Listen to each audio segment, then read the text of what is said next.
My name is Marina Cole. I'm 29 years old, and until this last Christmas, I honestly thought I was on track for the kind of life people write cheesy holiday captions about. Stable job, small but a cozy apartment, a loud, loving family that still makes a big deal out of Christmas Eve, and a boyfriend I'd been with for 3 years, who I thought I was going to marry. I'm a structural engineer. My days are blueprints and calculations, and making sure the buildings other people dream up won't fall down and kill anyone. It's not glamorous, but it's solid, predictable. I like knowing that if I do my job right, no one ever thinks about me. My love life? Totally different story. I met Adrian when I was 26 at a mutual friend's birthday party. He was in a soft sweater, laughing at everything, the kind of guy who just glides into a room and everyone shifts a little closer without realizing it. I noticed him right away. He noticed me right back. We spent that night doing the cliché rom-com thing, standing in a corner with our drinks, talking about nothing and everything. We joked about bad coffee, terrible bosses, ridiculous reality TV. He told me he'd just started working part-time at a little boutique downtown, said he was between opportunities and figuring out his next move. He was charming, funny. He made me feel seen in a way I hadn't in a long time. He asked for my number before the night ended. A week later, we were officially dating. 6 months after that, he moved into my apartment. He framed it like it was this smart, grown-up, financially savvy decision. "My lease is up," he said, draped across my couch one night, head in my lap while some Netflix show played in the background. It just makes sense, right? We're always together anyway. We could split everything, save up faster, be a real team. Except split everything somehow turned into me paying for everything. Rent? My name was on the lease, so obviously that was my thing. Utilities? I made more, so it was easier for me. Groceries? I'm the one who cares about cooking real food, remember? Adrian worked part-time at a boutique, making maybe $15 an hour when he actually picked up his shifts. But his entire paycheck seemed to vanish into clothes, haircuts, shoes, lunches with friends. Meanwhile, I was covering dinner every time we went out, paying for his car insurance when he was short 1 month, then the next month. Then it just quietly became my bill. Every time I tried to talk about it, he'd get defensive. His whole body would go rigid, jaw tight. "You're being controlling," he'd snap. "If you really loved me, you wouldn't keep score. Your job pays better. What's the problem?" The problem was that I was funding 2 lives on 1 income, but I loved him, and love makes you say things like, "It's okay, it'll balance out eventually, once he finds a better job, once we're married, once..." There's always a once, which brings us to Christmas Eve. I'd been planning that proposal for 2 months. I found a jeweler through a guy at work, went in 3 times to look at rings. I wanted something beautiful but practical, not some massive rock that screamed insecurity. I picked a ring with a clean design, a diamond that caught light without being obnoxious. Good cut, good clarity, the kind of thing that felt like us, quiet and significant instead of flashy. 2 months salary, $8,200 after taxes, financing, and the warranty I stupidly let myself be talked into. That's what I spent on a man who didn't even pay his own car insurance. Money I could have used for a down payment, or a new car, or a real vacation for myself for once. But I wanted him to feel chosen. I wanted that moment. My family does Christmas Eve at my parents' house every year. This year was no different. My mom had cooked her famous prime rib. The whole house smelled like garlic and rosemary and cinnamon. My dad was telling the same holiday stories he told every year. About the time the tree fell over in '97, about my sister Kelsey crying because Santa left boot prints on the carpet. Everyone had heard them 1,000 times, but we still laughed. Kelsey and her husband were by the tree with their kids, trying to keep the littlest one from eating tinsel. The TV had some muted holiday movie playing in the background. There were candles, twinkle lights, the works. It was the kind of scene where you'd expect a perfect proposal. I waited until after dinner, when everyone was in the living room. My hands were actually trembling when I slipped my fingers around the ring box in my pocket. I'd rehearsed this moment in my head so many times, I could have done it in my sleep. Mom was on the couch, one hand curled around a mug of hot cider. Dad was in his favorite armchair. Kelsey was on the floor with her kids, helping them untangle a toy from impossible packaging. Adrian was on the end of the couch, scrolling his phone, completely relaxed, like none of this was about to change our lives. "Hey," I said, voice a little thinner than I wanted. Can I get everyone's attention for a second? Phones came down. The kids quieted. My mom's expression shifted, eyes already getting suspiciously shiny. I turned to Adrian, my heart pounding against my ribs. Adrian, I said, dropping to one knee and pulling out the box. His eyes went wide for a second. I love you. I want to spend the rest of my life with you. Will you marry me? For a heartbeat, the room held its breath. My mom's hand flew to her mouth. My dad's face split into this proud, soft smile. Kelsey's eyes were already wet, phone lifted, recording. And Adrian looked down at the ring, then back at me. And his face did something I will never forget. It twisted into this expression halfway between disgust and fury, like I had just slapped him with the box instead of opened it. Are you serious right now? He said. Not exactly the response I'd pictured. What do you mean? I asked. This ring, he said, voice loud enough that even the kids went still. He held the box up like it offended him. Is this some kind of joke? My brain short-circuited. What? It's small, Marina. Are you pranking me? He let out a humorless laugh. My friend Mason proposed to his girlfriend last year, and her diamond is like 3 times this size. And you expect me to be grateful for this? The room went silent. Not the warm kind, the heavy, choking kind. That ring, I managed, cost me $8,200. He snorted. Not enough for an engagement ring, clearly. You're an engineer. You make good money. I know what you can afford. Behind him, my mom's face had drained of color. My dad's smile was gone. Kelsey's mouth was literally hanging open. Adrian, what are you doing? She whispered. He didn't even look at her. He was locked on me. You're really out here proposing to me with a discount ring and expecting me to say yes in front of everyone, he said. Do you have any idea what Olivia's fiancé got her? She sent me a picture, massive rock, because that's what she deserves. And you think I'm going to walk around with this? Hearing him say his ex name in that tone, admiring, almost wistful, was like having the floor tilt under me. Olivia, I repeated slowly, your ex. He rolled his eyes. Don't be dramatic. I was still kneeling. My legs had gone numb. My face felt hot and cold at the same time. I could feel every pair of eyes in the room on us. Adrian, I said quietly, stand up, please. We can talk about this somewhere else. He looked down at me with open contempt. Then he leaned forward and spat in my face. That's what I think of your cheap, pathetic ring, he said. Someone gasped. I think it was my mom. One of the kids whimpered. Even the TV felt too loud. I wiped my cheek with the back of my hand, the ring box still open in my other palm. Something in me snapped. 3 years of covering his bills. 3 years of being told I was controlling for wanting basic fairness. 3 years of watching his paychecks melt into vanity while I kept us afloat. And now this, in front of the people who raised me. I stood up. My voice, when it came out, was disturbingly calm. We're done, I said. Adrian blinked. What? We're done, I repeated. Pack your things and get out of my apartment. You can't just break up with me, he said, laugh turning brittle. I literally just did. He looked around the room like someone might step in. No one moved. My mom was staring at him like she'd never seen him before. My dad's jaw was clenched so tight there was a vein pulsing in his temple. Kelsey just shook her head, tears on her cheeks. Not for him, for me. Adrian's shock curdled into rage. Fine, he snapped. You want the truth? I never stopped loving Olivia anyway. She's 10 times the woman you'll ever be. She doesn't keep score. She doesn't make me feel cheap. She actually knows how to treat a man. The silence somehow got heavier. I've been talking to her for months, you know, he went on, building his own bonfire.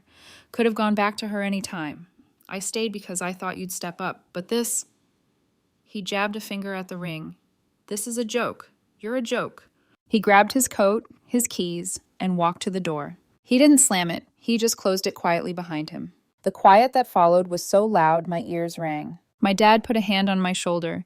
My mom looked like she wanted to chase Adrian down and fight him in the snow. Kelsey was already pulling up social media on her phone, anger sparking in her eyes. I didn't cry that night. I went home to my apartment, suddenly too large and too full of his things. I sat on the couch, still in my dress, the ring box on the coffee table in front of me, and stared at the life we'd built that apparently meant nothing to him. He'd been cheating.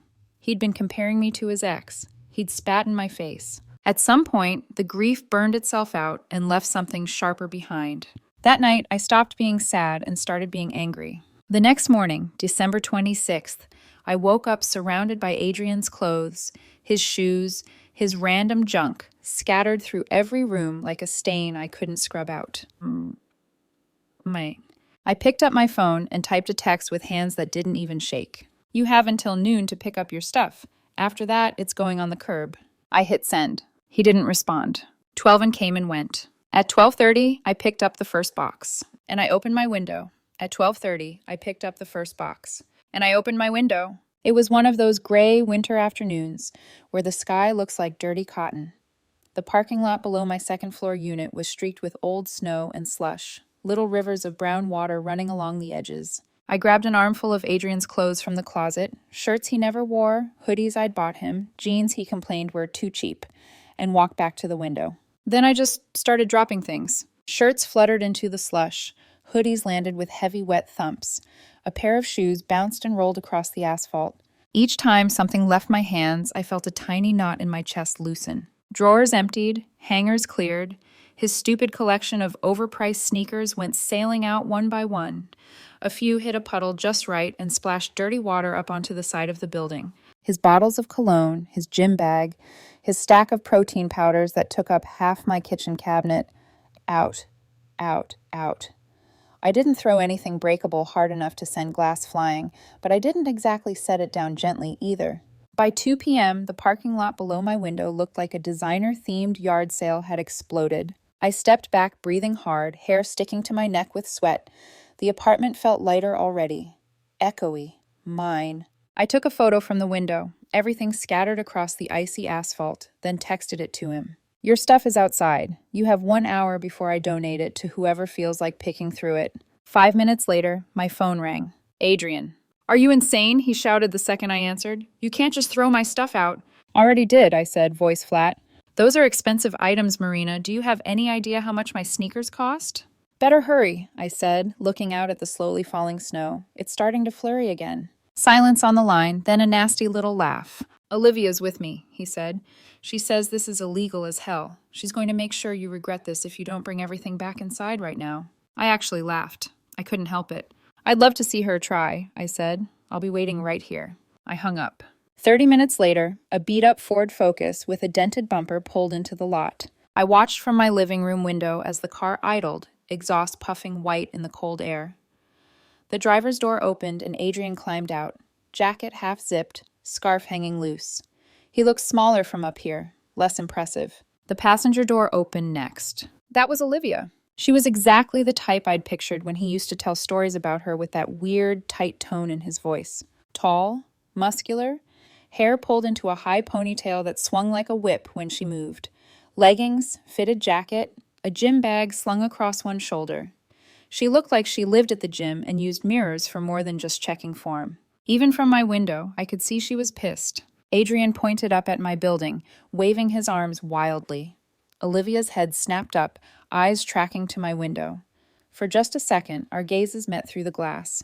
The corner of her mouth curled. She stalked toward the pile of belongings, dramatic little gasps and curses spilling out as she picked up wet shirts and half-frozen shoes. Oh my God, my jacket, Adrian whined. She threw my jacket in the snow. I took my time going downstairs. If they wanted a show, fine, they could have the whole performance. I stepped out of the front entrance like I was walking onto a stage, my boots crunching through old snow. The air smelled like exhaust and cold fabric. Adrian turned immediately. What the hell is wrong with you? He demanded. I glanced around the lot, casually taking in the scene. His clothes, his shoes, the designer bag I'd bought him for his birthday, sitting in a slush puddle like a deflated ego. Just cleaning out trash, I said. His face reddened. Trash? You're calling my stuff trash? If the shoe fits, I said, then nodded at a sneaker half buried in dirty snow. Speaking of shoes, there's one over there drowning. Might want to save it. Adrian sputtered, rage and indignation fighting for space on his face. Olivia sauntered over, gym bag still on her shoulder like she'd just come from a workout. So you're Marina, she said, looking me up and down like I was a set of numbers on a scoreboard. The psycho-engineer X. Olivia, I said, the X who still sends him pictures of her ring, right? I've heard so much. Her jaw ticked. For a flicker of a second, there was something like embarrassment in her eyes. Then it was gone, replaced by pure contempt. I cannot believe you threw his stuff out like this, she said. You don't treat people this way. Funny, I said mildly. That's exactly what I thought when Adrian spat in my face in front of my family and told me I was pathetic. Adrian shifted uncomfortably. Don't bring that up, he muttered. Olivia rounded on him. You spit on her? In front of her family? He flinched. It was a moment, okay? She humiliated me. She proposed to you, I shot back. That's not humiliation, that's commitment. But you already know that, right? I tilted my head. Did you send her a picture of the ring too, or just your friends? Olivia's eyes sharpened. You went through his phone. Cheaters always talk too much, I said. Phones just help connect the dots. For a moment, all three of us stood there, cold air biting at our faces. Adrian gestured at the mess. You're going to pay for everything that gets ruined, he said, voice rising. I'm serious, Marina. I'll sue you. I'll make your life... Short on rent? I cut in. I'm sure any lawyer would love to take this case for exposure and vibes. Olivia stepped closer, closing the distance between us until we were barely 2 feet apart. She smelled strongly of some sharp synthetic perfume, like an overexcited mall. You think you're tough because you have a fancy job and a calculator, she said, voice low. You're not.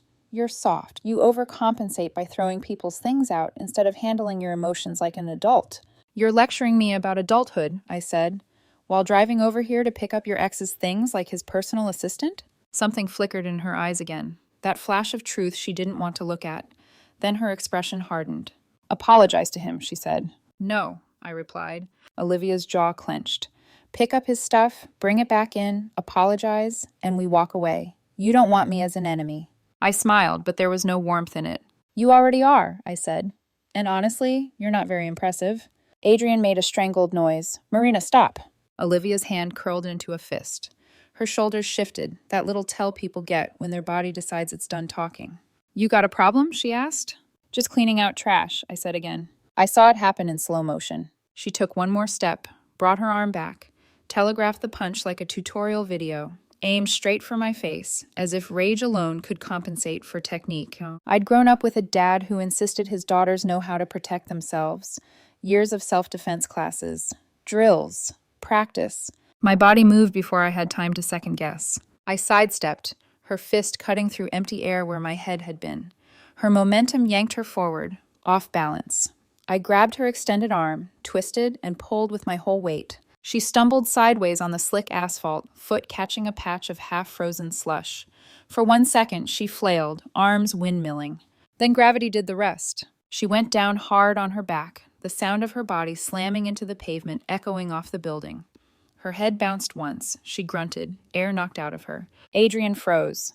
Olivia, he yelled, scrambling toward her. She tried to sit up, but the movement sent her forward just enough for me to see it, her face contorting in pain, her hand going to her nose.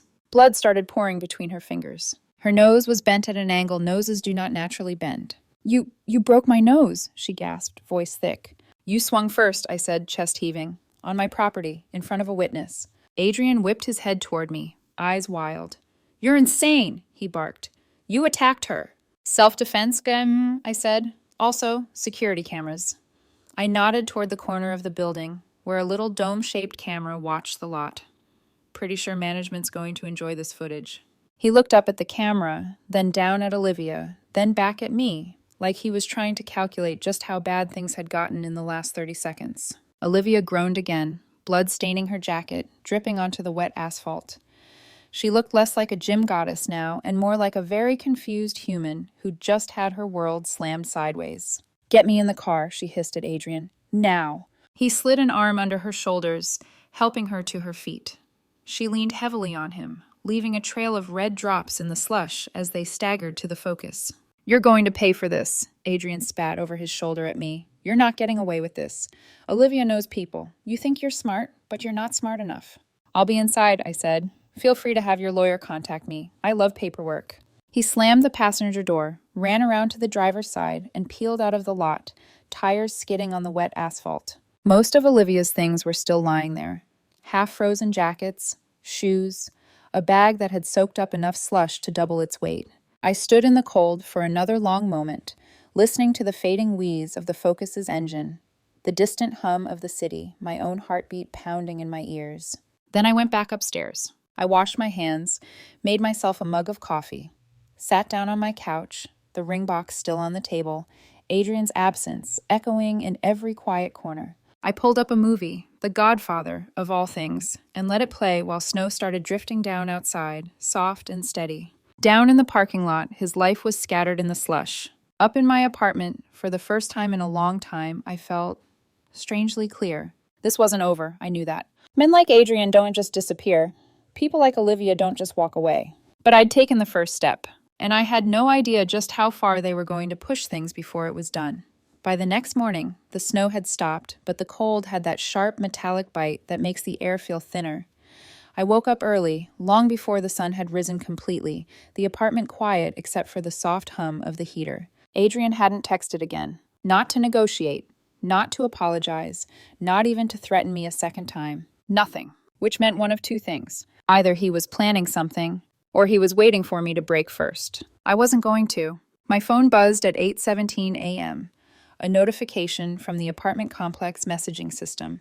Something about icy patches near the north stairwell. Nothing related to Adrian.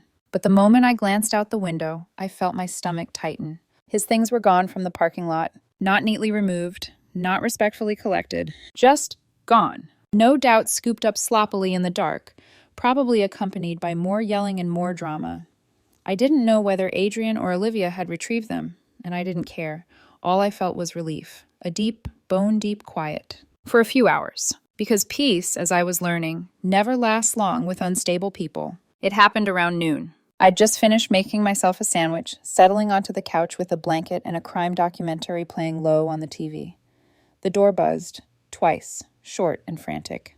I froze. I wasn't expecting anyone. Then a third buzz, long, aggressive. I got up slowly and walked to the peephole. And there he was. Adrian. Alone this time. No Olivia, no gym bag, no apology posture. Just anger. His breath fogged the cold air as he paced in front of my door, shoulders stiff, fists opening and closing as if warming up for something. He looked like a man who'd rehearsed a speech on the way over and was determined to deliver it. Facts be damned. I didn't open the door. I cracked the window near the kitchen instead. "What do you want?" I called out. His head snapped toward the sound. "Open the door, Marina," he said, voice strained. "We need to talk." "No, we don't."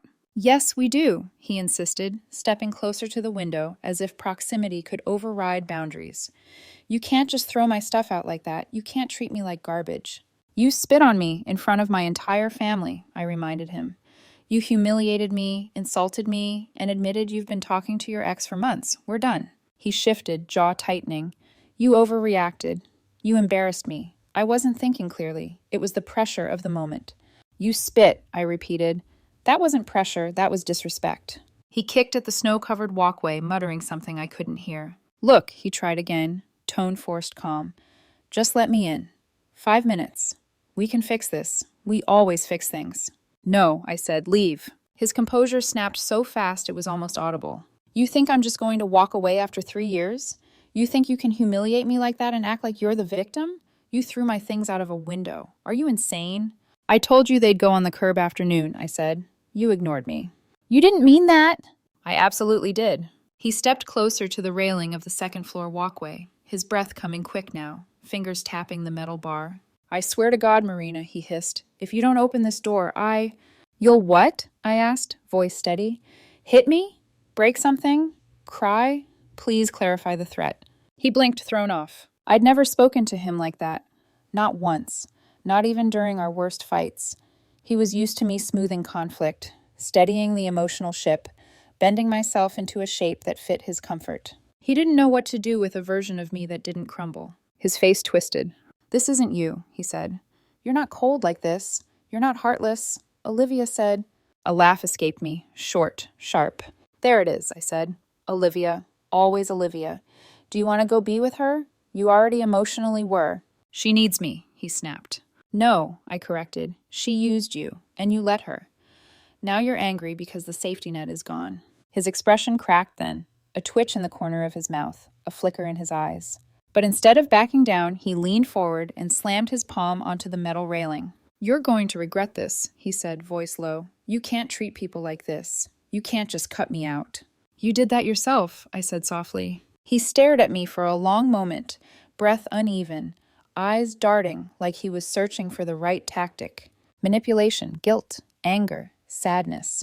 Trying them all on like outfits. None fit. Finally, he stepped back. "This isn't over," he said. Then he stomped down the stairs, nearly slipping on an icy patch, caught himself, swore loudly, and stormed off toward his battered car. He slammed the driver's door, revved the engine so hard the vehicle shuddered, and peeled out of the parking lot, tires spitting snow and gravel. When he disappeared around the corner, I let out a long breath I hadn't realized I'd been holding. My hands were shaking, not from fear, from adrenaline, from the realization that he wasn't done. He wasn't going to walk away quietly.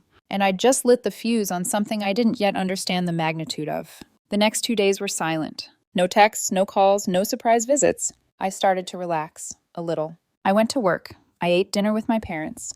I slept without waking up at every sound. Maybe, I thought, the message finally hit. Maybe he was embarrassed enough to vanish. Maybe. On day 3 at 6:42 p.m., there was a crash outside my building. A loud, sharp sound followed by yelling. I rushed to the window. Down in the parking lot, the scene was chaos. Adrian was back. And this time, he wasn't alone. Olivia was with him again, one arm still bandaged, her nose covered with a taped splint, bruises blooming under her eyes in deep purplish shadows. She wasn't yelling. She was screaming. At him. At me. At the world. The mess I'd thrown out days earlier was gone, but the chaos was somehow worse now, like the emotional energy itself had spilled across the asphalt. I grabbed my phone. I knew this wasn't going to end with just shouting. And I was right. It would end with sirens and handcuffs. And the beginning of a chain reaction neither of them could stop once it started.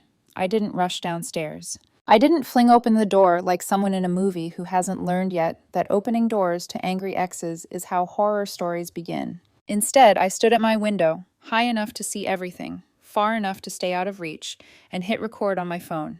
Down in the parking lot, Adrian and Olivia were a storm. Olivia, with her bruised face and taped nose, looked feral. Her ponytail was half undone, strands flying around her like electric wires. She was waving her arms and shouting at Adrian so loudly I could hear her through the glass. "You said she threw away your life," she screamed. "All I see is you being useless." Adrian threw his hands up. "I didn't tell you to come. I said stay in the car." "Oh, I bet you did," she snapped. "So you can whine about how she hurt you while doing nothing." She shoved him hard. He stumbled backward, slipping a little on the icy pavement. This wasn't the united front I'd expected. This was two unstable people eating each other alive. I zoomed in with my camera. I wasn't going down there, but I wanted documentation. Every moment, every word. Olivia spotted movement in my window and pointed up at me. "There she is," she shrieked. "The psycho!" Adrian looked up too, breath puffing in angry bursts. The moment our eyes met, his face twisted with fury. "Come down here," he yelled. "Come say that stuff to my face." I didn't dignify it with an answer. I just kept recording. He hated that. His whole body vibrated with frustration. He paced in tight circles as Olivia continued yelling at him, gesturing wildly toward the empty parking spaces where his soaked belongings had once been. Then she changed targets. She turned fully toward my building, jabbed a finger at my window, and shouted, "You're going to pay for breaking my nose." I raised an eyebrow behind the glass. "You swung first," I muttered to myself. Adrian barked back at her. "Stop yelling! Someone's going to call." As if summoned by the words, a neighbor on the far side of the lot cracked open their door. "Some of us are trying to put our kids to bed," the neighbor shouted. Olivia whipped around, snarling, "Mind your own business." The door slammed shut. I watched her suck in a breath like she was preparing to scream again. Instead, she reached down, grabbed something from Adrian's back seat, a jacket maybe, and hurled it into the snow, slipping a little as she did. Adrian grabbed her arm. "Stop! You're making it worse." "Oh, now you care about worse," she snapped, yanking her arm back.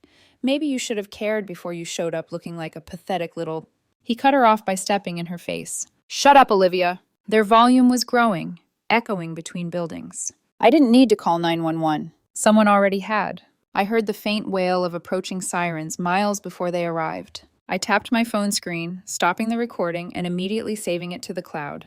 Adrian must have heard the sirens too because he tensed, eyes widening. "Are you—" he pointed at me. "Did you call the cops?" I said nothing. I didn't have to. Olivia's head snapped toward the street, then back at Adrian. "You idiot," she hissed. "I told you this was a bad idea." "You told me," Adrian said, voice breaking. "This was your idea." "Oh, please," she scoffed. "You begged me to come." "I didn't beg—" "Yes, you did." The sirens got louder, echoing through the complex. I slipped on my shoes, not because I planned to go out. No, I wasn't stupid, but because I wanted to be ready to open the door for the officers when they inevitably came up for statements. 2 police cruisers barreled around the corner and screeched to a halt near the lot entrance. Blue and red lights strobed across the snow, making the ice glitter like broken glass. 2 officers stepped out, one male, one female, hands resting near their belts, expressions sharp and assessing. "Ma'am, sir," the male officer called out. "Step away from each other." Olivia immediately did the opposite. She stepped closer to Adrian. "He attacked me," she cried. "She attacked me. They both attacked me." The female officer raised a hand. "Ma'am, stay where you are." Adrian panicked. He threw his hands up. "I didn't do anything. She broke her own nose. She fell." Olivia spun on him, betrayal twisting her face. "You absolute coward." The officers exchanged a look. This was going to get worse before it got better. The male officer stepped forward. "Which one of you called in the disturbance?" They both pointed at each other. "It was him!" Olivia shrieked. "It was her!" Adrian yelled at the same time. From my vantage point upstairs, I could have sworn the officers silently agreed that dealing with children would have been easier. The female officer noticed me standing at my window and gestured upward. "Ma'am," she called, "did you witness any part of this?" "Yes," I called back. "Everything." Both Adrian and Olivia froze. The male officer nodded. "We'll come up for a statement shortly. Please stay inside." "Of course," I replied. That annoyed Olivia almost as much as being ignored. "You think you're safe up there?" she screamed at me. "You think this is over? You think—" "Ma'am," the female officer cut in sharply, "if you continue yelling, you will be cited for disturbing the peace." "I am the victim here," Olivia shrieked. The officers shared another look. Then it happened.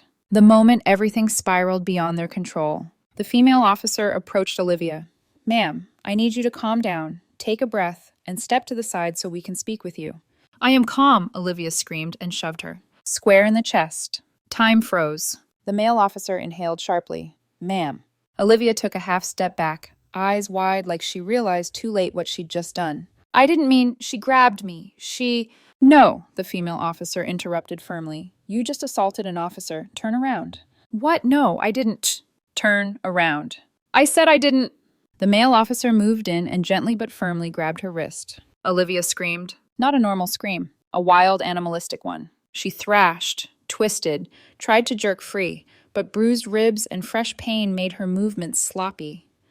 The officers moved with practiced speed, guiding her down without slamming her, keeping her restrained while she shrieked like they were murdering her. Adrian backed away slowly, the color draining from his face. "Sir," the male officer said without looking at him, "stay where you are." Olivia was still screaming as they cuffed her, shouting half-coherent accusations about me, about Adrian, about conspiracies, about her nose, her life, her job.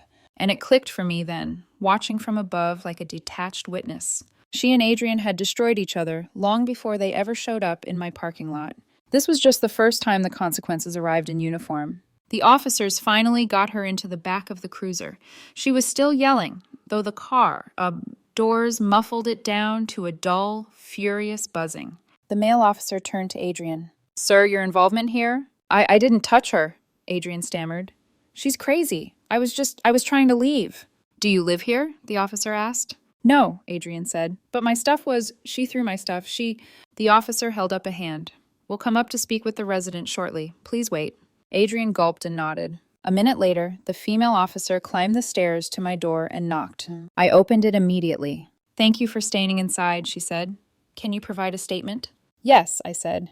I recorded the entire incident from the moment they arrived. Her eyebrows lifted. "That will be very helpful." I handed her my phone. She reviewed a few seconds of video, then nodded slowly. "This matches what we observed," she said. "Depending on what the male party says, there may be additional charges." "Understood." She returned my phone, thanked me, and headed back downstairs. I watched from the cracked door as she and her partner spoke quietly to Adrian. He gestured helplessly, shaking his head, eyes wide. Whatever story he was spinning, the officers weren't impressed. They didn't arrest him, not this time, but they warned him to leave the property immediately. He looked up at my window one last time, face twisted with fury, embarrassment, and something like desperation. Then he got into his car, alone, and drove off. The cruisers followed, one with Olivia still screaming in the back. When they were gone, the parking lot fell silent again. But I knew something now, something important. This wasn't just a breakup anymore. It wasn't even revenge. It was a warning shot, a preview of what Adrian, and the chaos orbiting him, was capable of. And if this was only the beginning, the next battle was going to be bigger, darker, more dangerous. And I had no idea yet how far they would drag me into it. For 2 days after Olivia's arrest, everything was unnervingly quiet. Too quiet. The kind of quiet that feels less like peace and more like the air right before a storm breaks. Heavy, slow, waiting. I went to work. I checked my mail. I kept the blinds half closed. I triple locked the door at night. I wasn't scared. I was preparing, because I knew Adrian. And people like him don't disappear. They regroup. On the morning of the third day, I got my confirmation. It arrived at 9:14 a.m. via email from my company's general HR inbox. The subject line: concerns regarding employee behavior, urgent. My stomach dropped before I even opened it. Inside was an email written in dense, rambling paragraphs, every sentence dripping with accusation. Not from Adrian, but from Olivia. The same Olivia who was arrested, bruised, handcuffed, and screaming in the back of a patrol car just 48 hours earlier. She had somehow found my company's HR email and sent them a letter claiming, I was violent, I was unstable, I was dangerously unpredictable. I had assaulted her and falsely weaponized law enforcement. I was a risk to clients, and I should be terminated immediately before she hurts someone else. She CC'd Adrian. She also included a line at the bottom, in a flourish that somehow managed to be both dramatic and misspelled. Consider this her final warning. I sat back in my chair, exhaled sharply, and actually laughed. Not because it was funny, but because the lengths people will go to avoid blaming themselves is a special kind of absurdity. 10 minutes later, my desk phone rang. HR. Our HR manager, Lillian, was a calm woman in her 50s who always spoke in a measured, almost therapist-like tone. Hi, Marina, she began. Do you have a moment to step into my office? Of course, I said, grabbing my notebook. I wasn't worried. Annoyed, yes, but not worried. I walked into her office and she gestured for me to sit. The printed email from Olivia lay on her desk, highlighted in a few places. Before we talk, Lillian said gently, I want to make something clear. Nobody here is making assumptions. We want to understand the situation in full. Absolutely, I said. I brought everything you might need. And I placed the following on her desk. My police report, the restraining order paperwork, photos from the night Olivia broke her nose attacking me, the video from my window, the officer's business card with the case number, and the text messages Adrian had sent leading up to the incident. Lillian looked from the stack of evidence to the email, then back to me. Her eyebrows slowly raised. Marina, she said, this is extremely helpful and extremely concerning, just not in the way they think. I took a breath. She and my ex-boyfriend have been escalating for weeks, I explained calmly. I've done everything I'm supposed to do. Document, report, keep distance, stay compliant with the restraining order. Olivia assaulted me. Twice. Adrian has been threatening me. They're retaliating now. Lillian nodded slowly. That matches what I suspected, she said. Would you be comfortable if we reached out to her employer? There are serious professional conduct issues here. I blinked. Her employer? Yes. She signed her full name, and she used her professional email signature block. She represents Prestige Fitness. They may want to know she's using their corporate systems to harass someone. A slow, dark satisfaction unfurled in my chest. Yes, I said, you have my full permission. Lillian gave a small, approving smile. We'll handle it carefully and legally, she said. Thank you for bringing all this documentation. It helps more than you know. I left her office feeling something I hadn't felt in weeks. Control. Not revenge, not victory, just clarity. I was doing everything right. They were sabotaging themselves. 3 weeks passed. 3 calm, blissfully mundane weeks. The storm clouds receded. Work felt normal. No new emails arrived. No late-night door pounding. No parking lot theatrics. The restraining order ensured Adrian couldn't come near me. Olivia's arrest ensured she really couldn't. Life was almost peaceful, until the day it wasn't. It was Brian, my co-worker, who showed up at my desk around noon, holding his phone and wearing an expression somewhere between shock and amusement. Hey, Marina, he said. You might want to see this. My pulse jumped. What is it? He turned his phone around. It was a screenshot of a Prestige Fitness announcement posted in a local community group. Effective immediately, Olivia Reyes is no longer employed with Prestige Fitness. We do not tolerate misuse of company resources or inappropriate conduct by staff. There were nearly 200 comments. People speculating, laughing, sharing stories of bad experiences with her.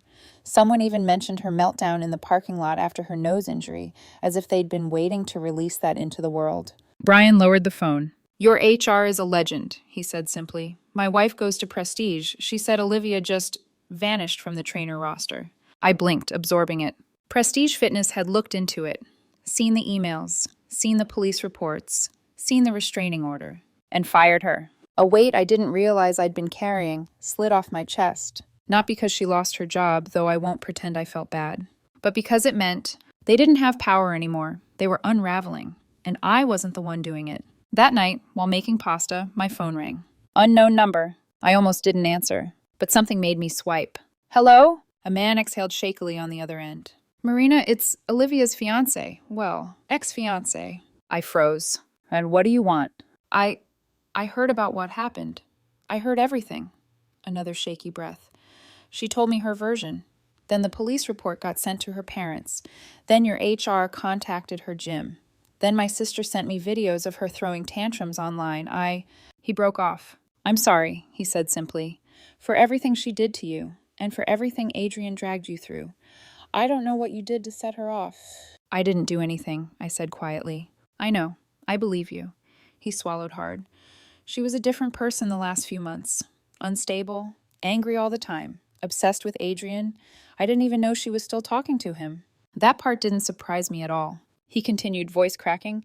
I tried to help her. I tried to be patient. But she hit me, twice. And when she found out she got fired, she broke my TV. She punched a wall. She screamed for an hour. I closed my eyes. He wasn't calling to blame me. He was calling because he needed someone else who had lived through her chaos. I'm so sorry, I said softly. He took another breath. If you ever need me to provide a statement, he said, or talk to the DA or anything, I will. You didn't deserve any of this. Thank you, I murmured. I appreciate that.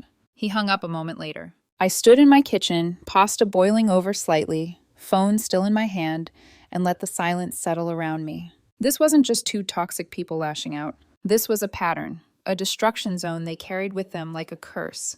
Anyone who stepped too close got pulled into the blast radius. And I wasn't in it anymore. I was out. Clear.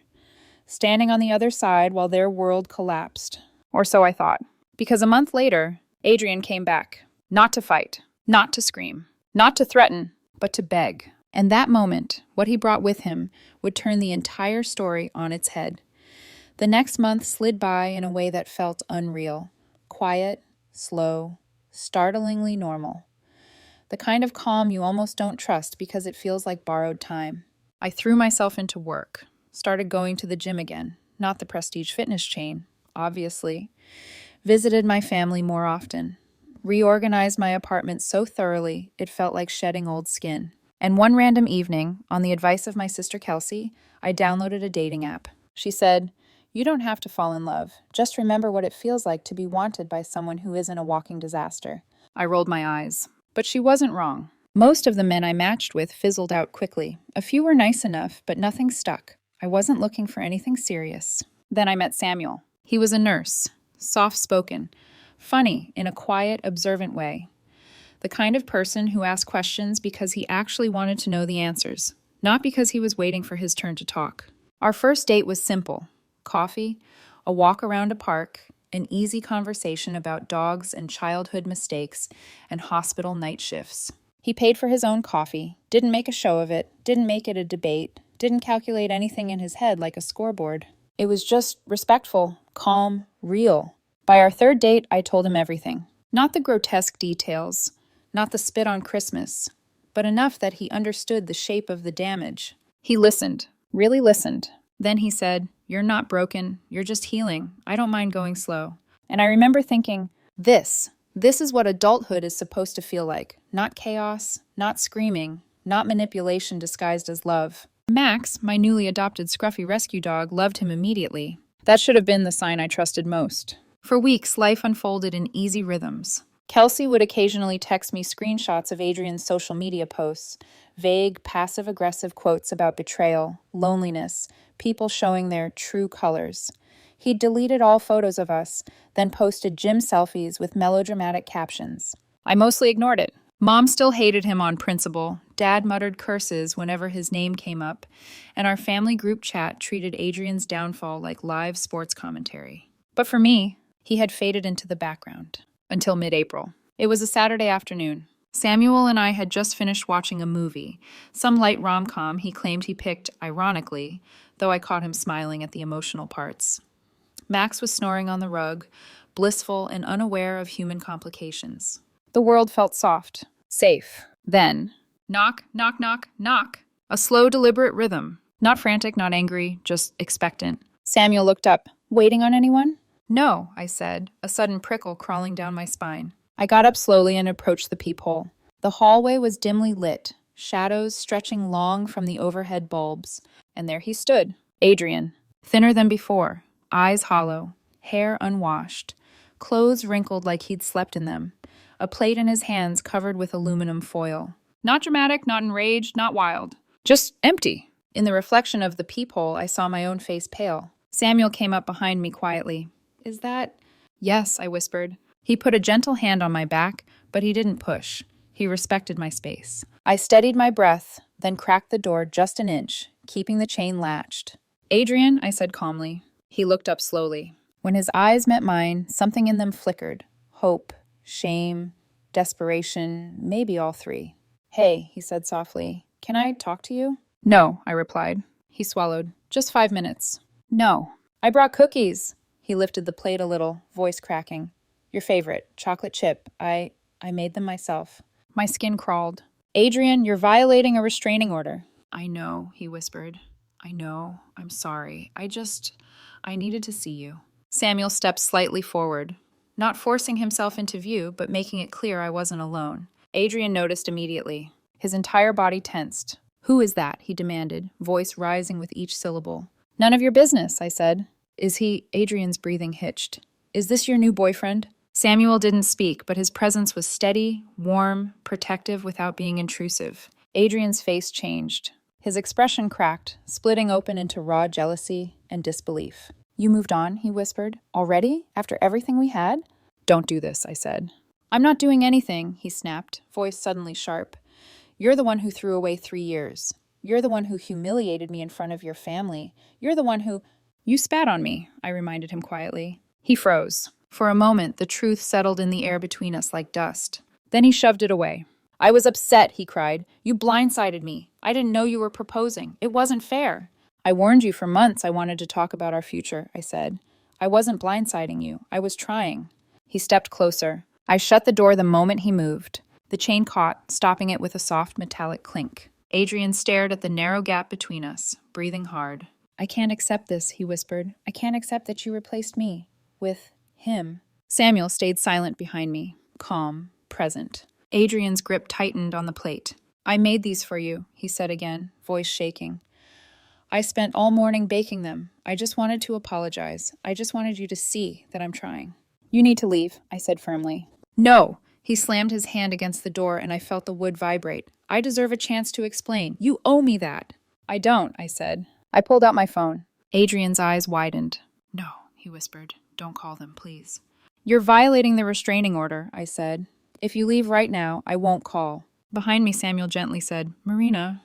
I nodded. I dialed. 911, what's your emergency? Adrian's face twisted.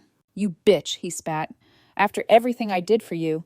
Samuel stepped forward. That's enough, Adrian snapped. His voice dropped to something cold and venomous. You're not replacing me, he whispered. You're not moving on. Not with him. Not with anyone. Then, he ripped the foil off the plate, and the smell hit me. Burnt, bitter, chemical. The cookies were almost black, rock hard, cracked like asphalt. He grabbed one. You want my apology? He snarled. Here. He hurled it at the door. It hit with a loud, heavy thud, so hard it startled even Max, who began barking like a siren. Another cookie flew, and another, each one landing with a sound that was not normal for baked goods. One ricocheted inside and rolled across the floor like a stone skittering on concrete. Samuel grabbed my arm and pulled me back. Adrian was screaming now, wordless, furious. Then he saw Samuel behind me again, and his rage sharpened like a blade. This is your fault, he shouted past me. She's mine. He lunged. I slammed the door and threw the lock. He pounded on it, shaking the frame. Down the hallway, I heard a neighbor yelling to shut up. Max barked back at Adrian, claws scratching the wood as he tried to protect me. Sirens wailed in the distance. Please hurry, I told the 911 operator, breath shaking. He's trying to break in. Officers are 2 minutes out, she said. Stay on the line. Adrian's voice was cracking as he shouted. I loved you. Bang. I did everything for you. Bang. Why are you doing this to me? Bang. I just wanted to talk. Bang. Then, Ma'am, step away from the door. 2 officers sprinted up the stairs. Adrian froze mid-swing. His chest heaved, his hands shook. The foil plate lay upside down at his feet, cookies scattered like black stones across the hallway. One officer bent, picked up a cookie, squeezed it lightly, then raised both eyebrows. "Sir," the officer said, "these are weapons." Adrian screamed. They cuffed him. His voice cracked as he shouted my name. The hallway echoed with the sound of his distress, his denial, his unraveling. But I didn't open the door. I held Samuel's hand. Max leaned against my legs. And I realized this wasn't chaos anymore. This was closure, the kind that arrives in handcuffs and flashing lights. After Adrian was cuffed and taken down the stairs, still yelling, still insisting he just wanted to talk, I stood in the center of my living room, staring at the door as the echo of sirens faded. Max paced in frantic circles. Samuel stayed right beside me, steady, grounding. My hands shook, but my mind was calm, relieved even. Because now the police had seen it with their own eyes. He couldn't twist this. He couldn't lie his way out. He couldn't say it was all in my head. After everything he'd done, after the Christmas humiliation, the cheating, the parking lot brawl, the threats, the broken nose fiasco, now there were witnesses, body cams, and a hallway littered with cookie-shaped weapons. The officers came back up a few minutes later, one male, one female. Both looked tired the way only cops dealing with domestic meltdowns understand. The male officer cleared his throat. "Ma'am, you can open the door now." I unlatched the locks. Samuel stayed close, but respectfully off to the side. The officers stepped in. The male officer took in the room, the dent in the doorframe, the splintered paint where a cookie had struck, Max sniffing one of the blackened discs on the floor with deep suspicion. He bent down, picked one up, pressed it between his fingers. It didn't crumble. He blinked. "These things are hard." "No baking soda, apparently," I murmured. Samuel tried not to laugh. The female officer didn't try at all. She let out a soft snort before composing herself. "We're categorizing them as thrown projectiles," she said. "Dangerous objects." "They're cookies," I said. "They're weapons," the male officer corrected gently. "Trust us." I exhaled a shaky breath. "Is he under arrest?" "For violating the restraining order, attempted forced entry, and attempted assault," the female officer said. "He'll also be held on charges for property damage, possibly harassment." Samuel stepped forward a fraction. "He tried to get around Marina to attack me." "That lines up with what we witnessed," the male officer replied. "We'll include it in our report. The DA will decide the formal list." The female officer flipped open a small notebook. "We'll need statements from both of you, and photos of the damage. Take your time. There's no rush." Samuel gave a subtle nod. "I'll get the lights turned up." He walked around the apartment, turning on lamps, moving a few things aside so the officers could take clear pictures. And me? I did what had become instinct these past months. I documented every cookie on the floor, every dent, every scratch on the door, every mark on my arms from when Adrian grabbed and pushed. The female officer pointed to one of the cookies embedded in the wall like a fossil. "Honestly," she said quietly, "if he'd thrown that at your head, could have knocked you out." I swallowed hard. I hadn't realized until that moment how real the danger had been. Samuel reached for my hand. Not forcefully, not protective in a patronizing way, but in a simple, grounding gesture. I let him hold it. An hour later, after the officers left, the apartment felt heavier for a moment. Quiet. Still, the kind of stillness that doesn't feel peaceful yet. Not until you adjust to it. Samuel exhaled deeply. "That," he said, "was something." I laughed once. Small, hollow. "Yeah, sorry you had to see that." He turned to me fully. "Marina, you don't have to apologize for someone else's insanity." "I know, I gestured helplessly at the debris on the floor. "I didn't expect it to get this bad." He squeezed my hand gently. "It wasn't your fault, and you handled yourself better than most people would. You stayed calm, you called for help, you didn't give him an inch." I looked at him then, really looked at him. He wasn't judging me, he wasn't overwhelmed, he wasn't pulling away. He was present. And suddenly my throat tightened, not from fear, but from a strange, unexpected gratitude. "I think I need to clean this up," I said. "I'll help." "You don't have to." "I want to." So we did. We swept the broken cookie shards. We wiped the wall. We replaced the dented doorstop. Max supervised, sniffing every crumb like he was evaluating evidence. When we were done, Samuel stepped close and pressed a soft kiss to my temple. "Call me later," he murmured. "Or tomorrow, or whenever you want. Just don't handle this alone." Then he left, and the apartment felt quiet again, but not in a lonely way. In a safe way. The next morning, I woke up to a voicemail from the DA's office requesting a follow-up call. I stared at the message for a long time before pressing play. Ms. Cole, this is Assistant District Attorney Mendez. We have filed preliminary charges against the defendant. The judge has granted an emergency hold. We'll be pursuing additional charges once we review all statements. Please call us back at your earliest convenience. Emergency hold. I let that sink in. Adrian wasn't walking out of jail this time. Not with a slap on the wrist. Not with warnings he would just ignore. This time, the law was tightening around him. And I felt something I hadn't expected. Not rage, not vindication. Vindication. Not even triumph. Just relief. A week later, the DA officially charged Adrian with violation of a restraining order, attempted assault, property damage, harassment, disorderly conduct. His bail was denied due to previous incidents. And then, quietly, almost anticlimactically, came the news. He took a plea deal. 45 days in county jail, 18 months probation, mandatory anger management counseling, restitution for damages, a 5-year extension on the restraining order. Just like that, he was legally removed from my life. Not forever, but long enough for me to rebuild without looking over my shoulder. It was 3 months later, on a warm evening in July, when the last thread finally snapped. I got a call, a number I didn't recognize, but local. I answered cautiously. Hello? A familiar voice, fatigued, resigned, came through. Marina? My stomach dropped. Adrian? A long, brittle silence. Then, I'm not calling to argue or ask anything. I thought you deserved to hear it from me. Hear what? I'm leaving town, he said quietly. Plea terms, probation check-ins, job stuff. Everything collapsed, and I need a fresh start somewhere else. I exhaled, slow but steady. He continued.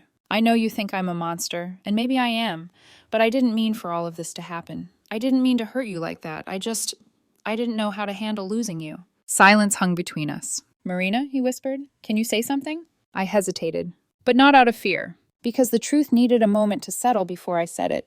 Adrian, I hope you get help. Another pause. Then he gave a small broken laugh. Yeah, he said, me too. He didn't apologize. He didn't ask for forgiveness. He didn't blame anyone else. For once, he was just honest. Then he hung up, and that was the last time I ever heard his voice. After the call, I sat on my balcony with Max lying across my feet. The sunset painted the sky soft pink, and for the first time in what felt like years, my chest felt open. Light, not because Adrian was gone, but because I had survived becoming someone he couldn't break. Samuel joined me later that evening. He didn't ask questions. He just sat beside me, offering quiet presence while Max snored between us. Life wasn't perfect, but it was mine, and it was finally moving forward. 6 months after Adrian's sentencing, life felt different in a way I didn't notice all at once. It came in small pieces. Max waking me up with a warm nose on my cheek. Samuel leaving me good morning texts he wrote on his lunch breaks at the hospital. My parents finally relaxing when I mentioned the word relationship without wincing. My sister Kelsey joking that my life had returned to the land of normal people. Even my apartment felt different, lighter, warmer, like the space itself had stopped holding its breath. But the biggest shift, the one that told me I had genuinely crossed the threshold from surviving to living, was this. I stopped expecting chaos. No more flinching at knocks on the door. No more checking the peephole 5 times. No more watching the parking lot like a crime scene. The world had sound again, color again, possibility again. And I was ready to claim all of it. The DA's call. In late August, I received the final call from the district attorney's office. Ms. Cole, the assistant said, we wanted to inform you that the defendant completed his 45-day sentence without incident and has been released to supervised probation. The 5-year restraining order has been officially entered into the system. It was clinical, formal, but the finality of it still made something inside me unclench. Thank you, I said. You handled this exceptionally well, the assistant added softly. Most cases don't end with the victim as composed and proactive as you've been. I swallowed hard. Because it wasn't composure, it was necessity. If I hadn't documented everything, called every time, held every boundary, God knows where I'd be now. Take care, Ms. Cole, the assistant said before hanging up. I stood there for a moment, phone in hand, letting the quiet settle in. It was over, really over. Not a cliffhanger, not a pause. A full, definitive period at the end of a long, brutal sentence. The restitution. 2 days later, a check arrived in my mailbox. $1,040. Reimbursement for the dented doorframe, the scratched wall, The damaged TV, medical costs from the cuts on my arms. It wasn't the money that mattered. It was what it represented. Adrian was legally required to clean up the mess he'd made of my life. Not emotionally, not spiritually, but structurally. A symbolic symmetry I couldn't help appreciating as a structural engineer. The ring. One evening, after work, I opened the small safe I kept tucked away in my closet. Inside, wrapped in a velvet pouch, was the $8,200 engagement ring. The one Adrian spat on by proxy, long before he ever humiliated me in front of my family. I pulled it out, held it under the lamplight. It gleamed beautifully. Ironically, painfully. I'd gotten used to ignoring it, a relic of a version of myself I no longer recognized. Kelsey once joked, I should sell it and take a vacation with cocktails you can't pronounce. Samuel told me gently, do whatever makes you feel free. My mom said, keep it. Let it remind you that you survived. But my dad, quiet, practical, steady, said something that stuck with me. Rings don't choose your future, he said, but you can choose what story they tell. So that night, I sat with it in my hand and asked myself, what story do I want this to tell? Not one of humiliation, not one of heartbreak, not one of chaos. So I placed it in the safe again, carefully, deliberately, not as a burden, but as a promise. Maybe someday I'll sell it and buy something beautiful just for myself. Maybe I'll melt it down and redesign it into a piece that reflects who I've become. Maybe I'll use the stone in a future ring for someone who truly deserves it. I don't know yet. And for once, that not knowing feels like freedom, healing, and what comes after. Samuel and I didn't have a dramatic movie moment where trauma magically disappears. We took things slow. He never asked me to be anything but myself. He never asked me to rush. He never asked me to explain more than I wanted to. He showed up, he listened, he stayed. Max adored him. That was its own kind of blessing. We started building small traditions. Sunday mornings at the farmer's market. Wednesday takeout nights after his late hospital shifts. Lazy Saturdays with coffee on the balcony. Occasional visits to my parents who adored him instantly. Nothing dramatic, nothing performative. Just two adults learning how to be gentle with each other. One evening, lying on my couch while Max snored between us, Samuel traced the faint scar on my arm, the one from Adrian's last outburst. Does it still bother you? He asked softly. Yes, I said truthfully, but not because of the scar. He nodded. Because of the memory. Yeah. He hesitated, then said, if it ever feels heavy again, just tell me. I don't want to take it from you. I just want to carry some of the weight when you're tired. I closed my eyes for a moment, because no one had ever said that to me before. Not in a way that felt real. Not in a way that didn't require me to bleed first. And that was when I realized something. Samuel wasn't my rebound. He wasn't a distraction. He wasn't a placeholder. He was a beginning, one that didn't need perfection, or performance, or fireworks. Just trust. Just patience. Just presence. Closure. The kind you choose. Before I end this, I'll say something I never expected to feel. I don't hate Adrian. Not anymore. Because hating him would mean I'm still tied to him. And I'm not. He tried to control me. He tried to intimidate me. He tried to weaponize chaos, guilt, and fear. But in the end, he forced me to become a version of myself who will never again ignore red flags, who will never again shrink to make someone else comfortable, who will never again confuse survival for love. So if karma exists, sure, he got his share. But the real victory wasn't his downfall. It was my rise, epilogue, the channel sign-off. So that's my story. If you take anything from it, let it be this. Leaving a toxic person doesn't break you. It reveals the strength you forgot you had. And sometimes, the universe doesn't hand out karma. Sometimes you deliver it by choosing yourself. Thanks for listening. And hey, if you're new here, hit that subscribe button. This story took months, a restraining order, several police reports, and one weaponized batch of cookies to get through. Your support means everything.